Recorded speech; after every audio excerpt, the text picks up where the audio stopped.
December 22nd, 1944. Bastogne, Belgium. Inside a freezing stone house serving as headquarters, Brigadier General Anthony McAuliffe stands over a piece of paper just delivered under white flag by two German officers. It's an ultimatum. General Heinrich Luttwitz, commanding the German Helvetia Panzer Corps, writes that he respects American courage. But the situation is clear. Bastogne is completely surrounded. No reinforcements, no supplies, no air support. Surrender honorably within 2 hours, or German artillery will annihilate the town, soldiers and civilians alike. McAuliffe reads it, looks up at his exhausted staff. They want us to surrender? Then he says it. Aw, nuts. The room breaks into tired laughter. After 3 days of siege, surrounded, freezing, running low on ammunition, McAuliffe's gut reaction is perfect. But the Germans need an official answer. A staff officer suggests, "General, that remark of yours would be hard to beat." McAuliffe nods. "Type it up." The reply takes 30 seconds. To the German commander, NUTS, the American commander. When German officers receive the single-word response, they're confused. An American has to explain. It means go to hell. That word, nuts, becomes legend. But here's why it matters. At that exact moment, 22,000 Americans are surrounded by 54,000 Germans in one of the worst winters Europe has seen. They're holding Bastogne, a small Belgian town that controls 7 major roads, against Hitler's last great offensive in the West. Hitler launched this attack, later called the Battle of the Bulge, on December 16th to split Allied armies, capture Antwerp, and force a negotiated peace. 3 German armies, hundreds of thousands of men, over 1,000 tanks. And it all depends on taking Bastogne, because every route the Germans need to reach the Meuse River and drive to Antwerp runs through this town. Take Bastogne, the panzers race west. Lose it, the offensive chokes and dies. The 101st Airborne, the Screaming Eagles, rushed to Bastogne on December 19th, barely ahead of German tanks. By December 20th, the ring closed. Now they're cut off, fighting in sub-zero cold with summer uniforms, half rations, dwindling ammunition, no air support because fog and snow have grounded every plane. They're outnumbered more than 2 to 1. They're freezing. They're surrounded. And they just told the Germans to go to hell. This is how the 101st Airborne held a frozen town through Hitler's winter offensive. How they stopped the most powerful armored thrust Nazi Germany could launch in December 1944. How they fought the weather, the odds, and the Wehrmacht, and refused to break.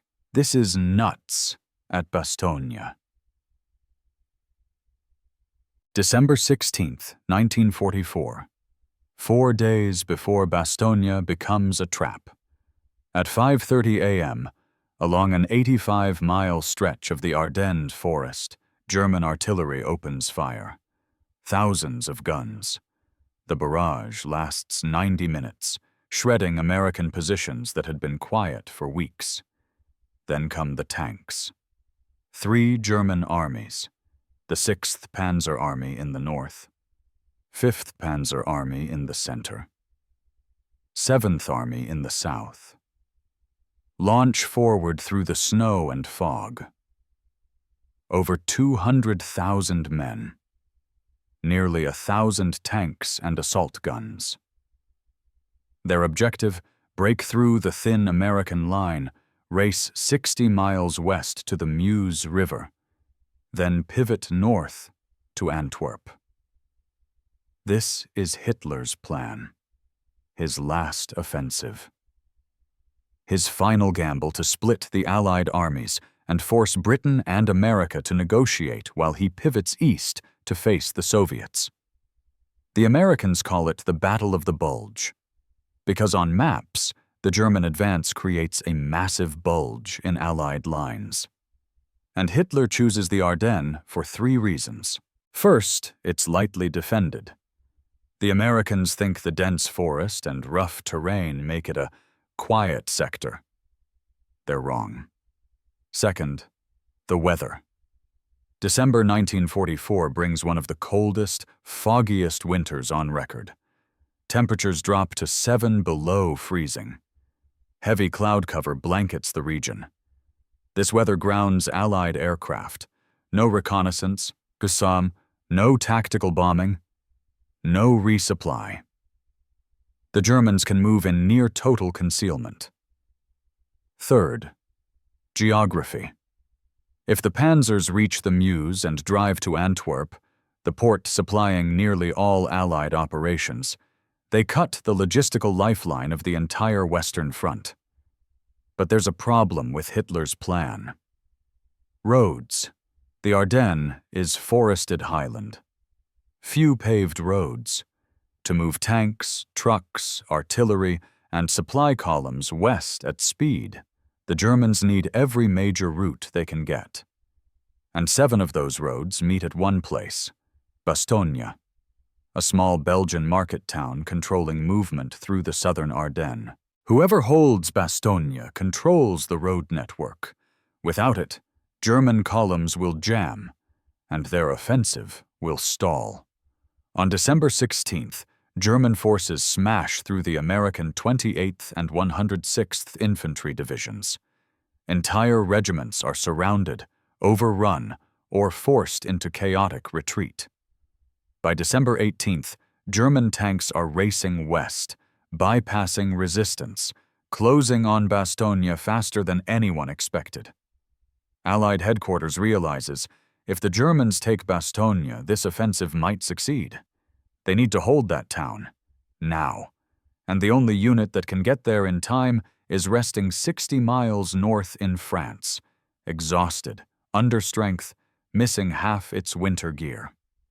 The 101st Airborne Division. December 18th, 1944. Mourmelon-le-Grand, France. The 101st Airborne is supposed to be resting. They jumped into Holland 2 months ago during Operation Market Garden. 9 days of brutal fighting in places like Eindhoven and Veghel. They've taken casualties. They're under strength. Many are still in summer uniforms because winter gear hasn't caught up with them yet. Then the order comes. Move to Bastogne immediately. No time to requisition cold weather equipment. No time to bring units up to full strength. No time to gather proper ammunition loads or rations. Just move. Now. By late evening on December 18th, the division starts loading onto trucks, hundreds of them, stretching in convoy down frozen roads. Paratroopers climb into open-topped trailers, pulling their collars tight against the wind.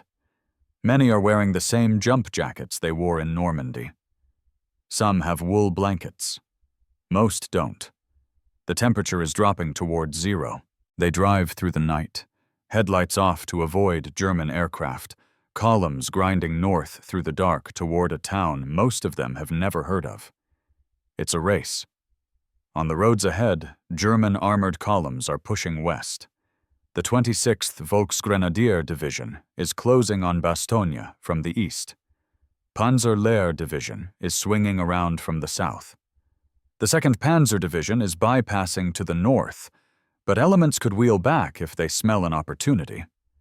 If the Germans reach Bastogne first, the town falls without a fight. The road network opens. The panzers race west unimpeded. But if the 101st gets there first, and can hold, it jams the entire southern axis of the German offensive.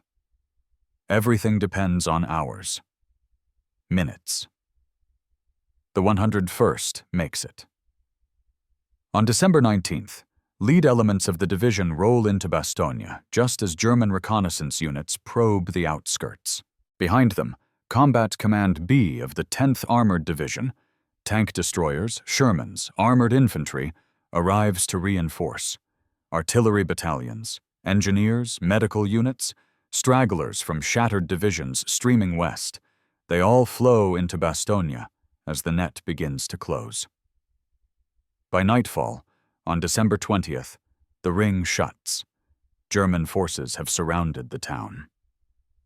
The roads leading out, west, north, south, east, are all cut. No supplies coming in, no reinforcements, no escape. Inside the shrinking perimeter, roughly 22,000 Americans. The Corps is the 101st Airborne, about 11,800 paratroopers, plus the armor, artillery, and engineers. Outside, 54,000 Germans, tanks, artillery, infantry, tightening the noose. Brigadier General Anthony McAuliffe, acting division commander while Major General Maxwell Taylor is back in the States, looks at his map. The defensive perimeter is a rough circle about 4 miles across. 7 roads converge on the town center. His job? Hold every approach. He divides the line among his regiments. The 501st Parachute Infantry takes the northeast. The 506th takes the east and parts of the north. The 502nd anchors the north and northwest. The 327th Glider Infantry holds the west. Armor and tank destroyers plug the gaps. Every foxhole matters. Every tree line, every frozen field. Because now there's nowhere to go but forward, or die where you stand. The siege of Bastogne has begun. December 21st, 1944. First full day of the siege. The perimeter is 4 miles across. 22,000 Americans inside, 54,000 Germans outside. The math is brutal. The 101st Airborne, 11,800 paratroopers, holds the Corps. Combat Command B of the 10th Armored provides tanks and tank destroyers. Artillery battalions, engineers, stragglers from shattered divisions fill the gaps. Together they man a thin defensive ring around 7 roads converging on a town most had never heard of a week ago. And they're already running out of everything. Ammunition first. The division moved so fast they couldn't bring full loads. Artillery crews ration shells, 3 rounds per gun per hour. In Normandy, they fired 20 times that in a single barrage. Now every shot has to count. Food next. Rations drop to 1 meal a day. Then half meals. K-rations stretched thin. No resupply convoys coming. The roads are cut. Medical supplies dwindle fast. Bandages, morphine, plasma. The aid stations fill with wounded from probing attacks, and there's no way to evacuate them. The small airfield inside the perimeter is useless. Weather too thick, German artillery too close. But the worst problem isn't supply. It's the cold. December 1944 brings one of the harshest winters Belgium has seen. Temperatures hover around 7 below freezing, dropping further at night. Snow blankets the ground. Fog cuts visibility to 50 yards. And most of the 101st is still wearing summer uniforms, thin jump jackets, wool shirts, no parkas, no insulated boots. The foxholes become small frozen hells. Paratroopers dig into ground hard as concrete, breaking through topsoil with entrenching tools, chipping at frozen clay underneath. The holes fill with snow. Water seeps in and freezes overnight. Men curl against the dirt walls, sharing blankets when they have them, stamping feet every few minutes to keep blood moving. Trench foot spreads. Frostbite blackens fingers and toes. Some men can't feel their hands enough to work a rifle bolt. One soldier will later say, "Every morning you woke up wondering, can I still move? The cold killed slower than bullets, but it killed just as sure." And through the cold, the Germans probe the line. Not full assaults yet, testing attacks. A company pushes through woods near Foy. Tanks roll toward Marvy from the south. Artillery hammers the town. Tree bursts that explode above ground, showering shrapnel into foxholes below. The Americans hold. Pull back when they must. Short withdrawals, 100 yards. Then dig in and hold again. Small counterattacks retake key positions. Forward observers call in artillery strikes with their dwindling shells, catching German formations in the open. It's not heroic. It's grinding, miserable defense. Hour after hour in sub-zero cold, fighting an enemy that outnumbers you, with ammunition running low and no promise of relief. But the line doesn't break. Instead, the men give themselves a name. The battered bastards of Bastogne. No one remembers who said it first. But it spreads fast. Foxhole to foxhole, scrawled on helmets, repeated with grim pride. They are battered, surrounded, freezing, running low on everything. And they're not surrendering. By December 22nd, everyone inside the perimeter understands. This is a siege. Survival is victory. Hold until Patton breaks through from the south. But Patton is 60 miles away, fighting through snow and German lines. And that morning, the Germans send in a white flag. They want to talk. December 27th, 1944. Mid-morning. 4 German soldiers approach the American lines under white flag. 2 officers, 2 enlisted men. They carry a typed document. The 327th Glider Infantry sends them to division headquarters. There, they deliver an ultimatum signed by General Heinrich Luttwitz, commanding the Sylvie-Tunt Panzer Corps surrounding Bastogne. The message is formal. Luttwitz acknowledges American bravery, but the situation is hopeless. Bastogne is surrounded by superior forces. Weather has grounded Allied aircraft. No reinforcements coming. No supplies. Surrender honorably within 2 hours, or German artillery and bombers will annihilate the town, soldiers and civilians alike. The document reaches Brigadier General Anthony McAuliffe. He's coordinating ammunition distribution when his staff interrupts. "Sir, the Germans want us to surrender." McAuliffe looks up, genuinely surprised. "They want us to surrender?" He reads it, pauses, then says, "Oh, nuts," and the room laughs. Tired, bitter laughter. Because that reaction captures exactly what everyone is thinking. Surrender? After 3 days holding this perimeter in frozen hell? But the Germans need an official reply. Lieutenant Colonel Harry Kinnard suggests, "General, that remark of yours would be hard to beat." McAuliffe nods. "Type it up."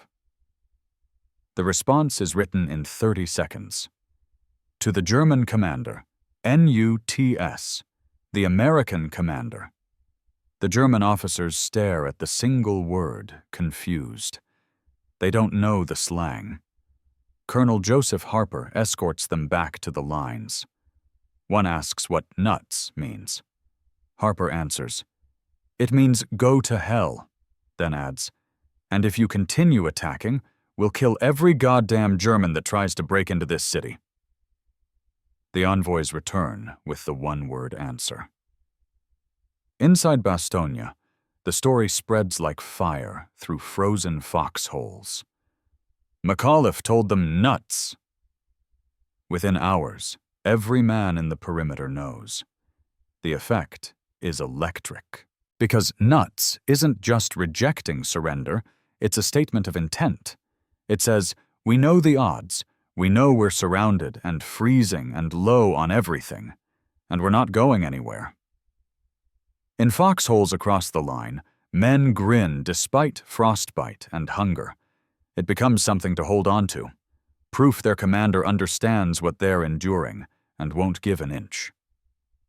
The Germans respond with intensified artillery. More attacks probe the line. Plans begin for a major assault. But something has shifted in Bastogne.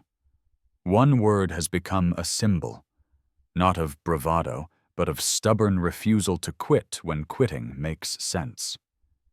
December 22nd ends with no surrender, no breakthrough, no relief.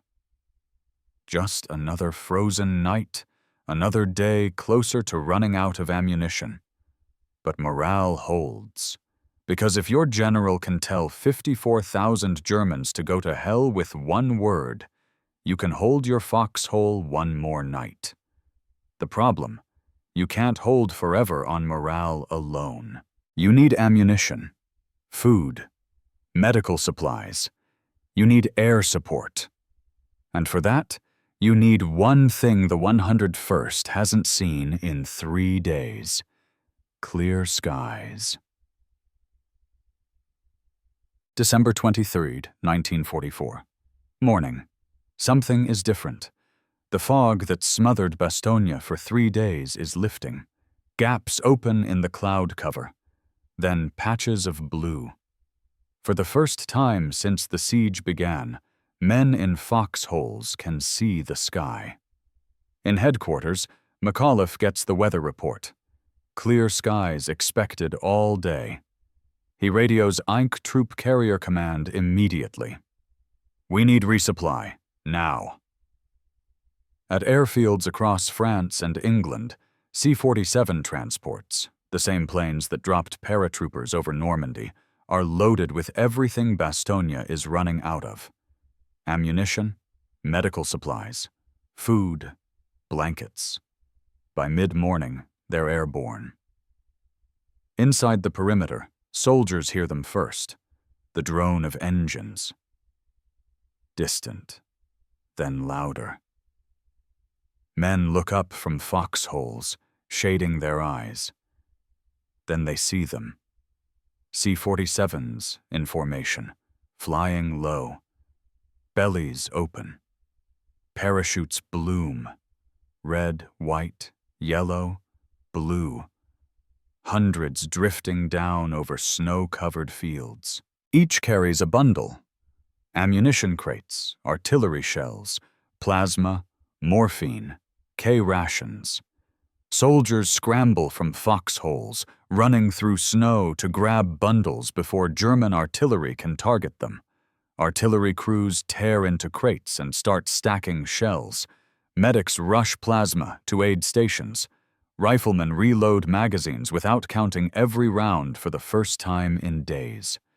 But the resupply does more than restore material. For 3 days, Bastogne has been isolated, cut off, surrounded, fighting in frozen silence with no word from outside. The men didn't know if anyone knew they were still holding. Now, watching those C-47s overhead, they know. Command knows. The Air Force knows. Patton knows. They haven't been abandoned. Over the next 2 days, more than 200 tons of supplies drop into Bastogne. Not everything lands inside American lines. Some bundles drift to German positions, some are destroyed by fire, but enough gets through. And the clear skies bring something else: fighter bombers. P-47, Thunderbolts, and P-38 Lightnings strafe German positions around the perimeter. Tank columns, artillery batteries, supply trucks. For days, the Germans massed forces without fear of air attack. Now every concentration draws strikes. The balance shifts. Bastogne is still surrounded, still outnumbered, still fighting in brutal cold. But the Americans are no longer starving or firing their last shells.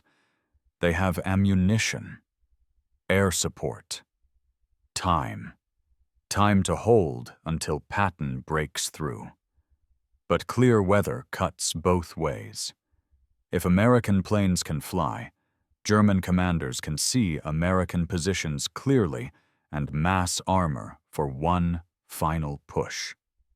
On Christmas Eve, December 24th, German forces prepare their strongest assault yet.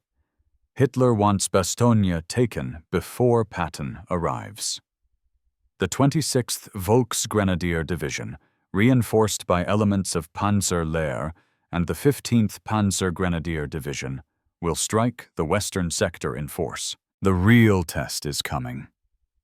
December 24th, 1944. Christmas Eve. Clear skies expose Bastogne. German commanders can now see American positions, identify weak points. They choose the western sector, held by the 327th Glider Infantry and elements of the 10th Armored, for their main effort. Hitler's order: take Bastogne before Patton arrives. German forces mass: the 26th Volksgrenadier Division, Panzer Lehr, elements of the 15th Panzergrenadier Division, dozens of tanks, hundreds of infantry.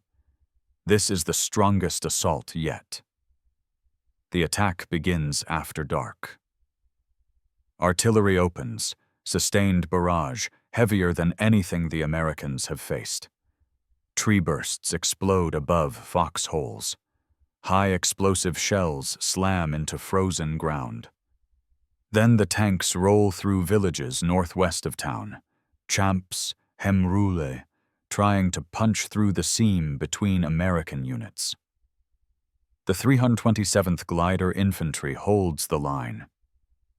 In foxholes along tree lines, they wait until German infantry is close, then open fire. Rifles crack Barber's hammer. Bars, but the tanks keep coming. American tank destroyers move up. M18 Hellcats with 76mm guns, engaging at close range in darkness. One knocks out a Panther at 200 yards. Another is hit and burns.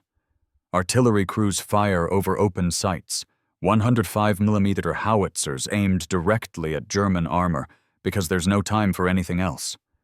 The fighting is brutal. Darkness, snow, explosions, men dying yards apart in frozen fields. By dawn, December 25th, Christmas morning, the attack stalls. The Germans push into the perimeter, but don't break through. The line bends, doesn't snap. Small American counterattacks retake key ground. The cost is high. Heavy casualties. Foxholes overrun. But the perimeter holds. Christmas Day is not silent. More artillery. More attacks on the western sector. More men dying. In foxholes between shellings, some soldiers share K-rations and sing carols quietly. Chaplains hold brief services in basements. But mostly, Christmas is just another day of freezing, fighting, waiting. By evening, December 25th, the German offensive is exhausted. They've thrown everything at Bastogne and failed to take it. Casualties mount. Fuel and ammunition run low. And 60 miles south, Patton is coming. The 4th Armored Division, Patton's spearhead, is grinding north through snow and German resistance, advancing mile by mile toward Bastogne. Inside the perimeter, men hear distant guns getting closer each hour. Relief is near. But the Germans know it too. On December 26th, they launch desperate final attacks, trying to overrun Bastogne before the Americans link up. Tanks probe south. Infantry hits east. Artillery pounds the town relentlessly. The 101st holds. Ammunition rationed again. Casualties overwhelming aid stations. Exhaustion universal. 6 straight days fighting in sub-zero cold. But they don't break. Because after nuts, after the resupply drops, After Christmas under fire, they're not giving up now. Relief is hours away. December 26, 1944. Afternoon. 60 miles south, General George S. Patton has been driving his Third Army north for 4 days, one of the most remarkable pivots in military history, turning an entire army 90 degrees through winter conditions to strike toward Bastogne. Leading the advance, the 4th Armored Division. Sherman tanks, armored infantry, tank destroyers pushing up the Ardennes-Bastogne road through snow, German resistance, blown bridges. They fight for every mile. German forces throw up roadblocks, ambushes, counterattacks to slow them. But Patton's men don't stop. They fight through villages, bypass strong points. Engineers rebuild bridges under fire. When roads are blocked, tanks drive cross-country through frozen fields. The advance grinds forward, slow, costly, relentless. By afternoon, December 26th, lead elements are 3 miles south of Bastogne. They can see the town through snow and smoke. Inside the perimeter, soldiers hear the fighting getting closer. Tank guns, artillery. Some climb from foxholes to look south, straining to see. At 4:45 p.m., Lieutenant Charles Bulge, commanding a Sherman platoon from the 37th Tank Battalion, 4th Armored Division, reaches Ardennes, just south of the Bastogne perimeter. His tanks smash through German positions and push into American lines. First contact, a patrol from the 326th Airborne Engineer Battalion on the southern edge. Bulge radios back. "We're in." The siege is broken. Within hours, the corridor widens. Tanks and trucks pour into Bastogne. Ambulances evacuate wounded who've waited days for medical care. Supply trucks bring ammunition, food, winter clothing. But relieved doesn't mean safe. The corridor is narrow, barely a mile wide, and under constant German fire. Convoys take casualties moving in and out. German forces still surround Bastogne on 3 sides, still attack trying to cut the corridor. Fighting continues for 2 more weeks. Not until mid-January 1945 does the German offensive collapse and the front stabilize. But December 26th is the turning point. The siege that began December 20th ends. The men who held Bastogne for 6 days, surrounded, freezing, outnumbered, are no longer alone. And Patton's breakthrough signals something larger, the failure of Hitler's winter offensive. The Germans spent their last reserves trying to reach the Meuse and split the Allies. They stalled at Bastogne. Once stalled, they couldn't recover. The Battle of the Bulge will drag into January. American casualties will exceed 19,000 killed. The bloodiest battle in U.S. Army history. But the outcome is no longer in doubt. Hitler's last gamble failed on a frozen perimeter held by men who refused to surrender. January 6, 1945. The 101st Airborne is finally relieved and withdrawn from Bastogne.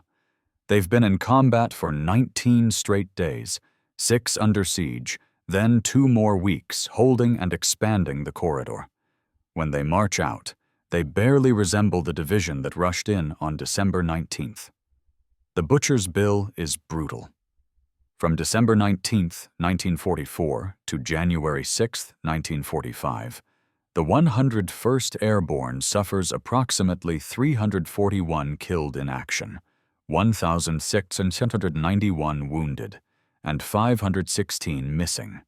many later confirmed dead or captured. Nearly 2,600 casualties from a division that entered at roughly 11,800 men, more than 1 in 5. Combat Command B of the 10th Armored takes heavy losses as well. Tank destroyers knocked out, Shermans burned. The artillery battalions, engineers, and ad hoc units all pay their share. Frostbite and Trenchfoot claim hundreds more, non-battle casualties who lose toes, feet, fingers to the cold. But the stand accomplishes what it needed to accomplish. It delays the German offensive long enough for reinforcements to arrive. It holds the road network Hitler needed. It breaks the momentum of the entire southern thrust, and it costs the Germans far more than they can afford.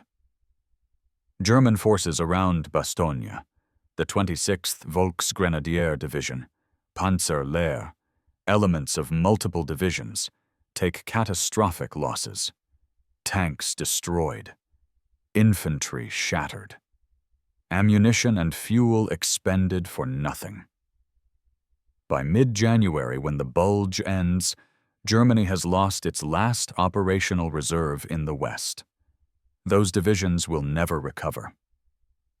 Recognition comes swiftly. The entire 101st Airborne receives the Presidential Unit Citation, the highest honor awarded to a military unit.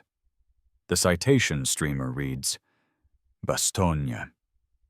The division also receives the Belgian Croix de Guerre 1940 with palm and is mentioned in the Belgian Army's Order of the Day. Individual soldiers receive silver stars, bronze stars, purple hearts. Some posthumously. General McAuliffe is promoted. War correspondents write stories. Photographers capture exhausted paratroopers, frost on their faces, standing in frozen foxholes. And one word, nuts, enters history. It's printed in newspapers, broadcast on radio.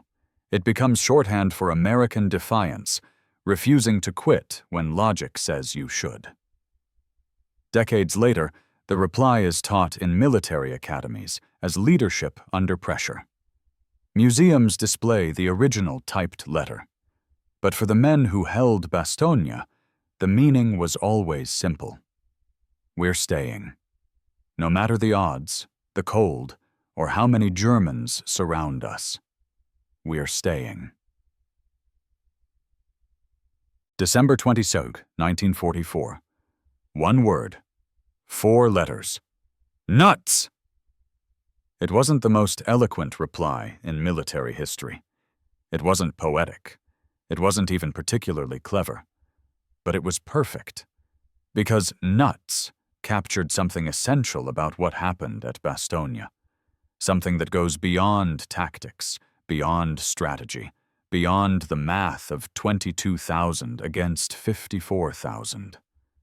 It captured defiance in the face of impossible odds. The 101st Airborne and the units fighting alongside them were surrounded, freezing, running out of ammunition, cut off from reinforcements.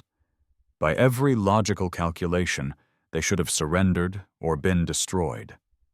Instead, they held. Not because they were superhuman, not because they had secret advantages. They held because they refused to accept that the situation was hopeless, even when it clearly was. That refusal, that stubborn, unreasonable determination, is what makes Bastogne legendary. Hitler's winter offensive was his last gamble. 3 armies. Hundreds of thousands of men. Over 1,000 tanks. The goal? Split the Allies, capture Antwerp, force a negotiated peace, and buy time to face the Soviets. It hinged on speed, on reaching the Meuse before American reserves could react, on capturing the road network at Bastogne. And it failed because a single division of paratroopers, supported by tankers, artillerymen, engineers, held a frozen town for 6 days. 6 days that gave Patton time to arrive. 6 days that broke the momentum of the entire German offensive. 6 days that cost Hitler his last reserves and guaranteed Germany's defeat would come in 1945, not later. The Battle of the Bulge was the largest and bloodiest battle American forces fought in World War II. Over 19,000 Americans killed. Tens of thousands wounded. The fighting lasted 6 weeks in the worst winter conditions Europe had seen in decades. But Bastogne and the word nuts became the symbol of the entire battle, because it represents something universal. Ordinary people, in extraordinary circumstances, choosing to stand when standing seems impossible. The men who held Bastogne weren't trying to become legends. They were just trying to survive, to complete the mission, to hold the line one more day. But in doing so, in refusing to surrender when surrounded, in fighting through cold and hunger and overwhelming odds, they proved something about human resilience that transcends any single battle. Sometimes, refusing to quit is enough to change history. Nuts at Bastogne, how the 101st Airborne held a frozen town through Hitler's winter offensive. That's the story. Not just of one word, but of what that word represented. December 1944, a small Belgian town, 7 roads, and the paratroopers, tankers, artillerymen, and engineers who refused to let it fall. They weren't supposed to win. They were outnumbered, surrounded, freezing, starving, running out of ammunition. Every rational calculation said they should surrender or be destroyed. Instead, they said nuts. And they held.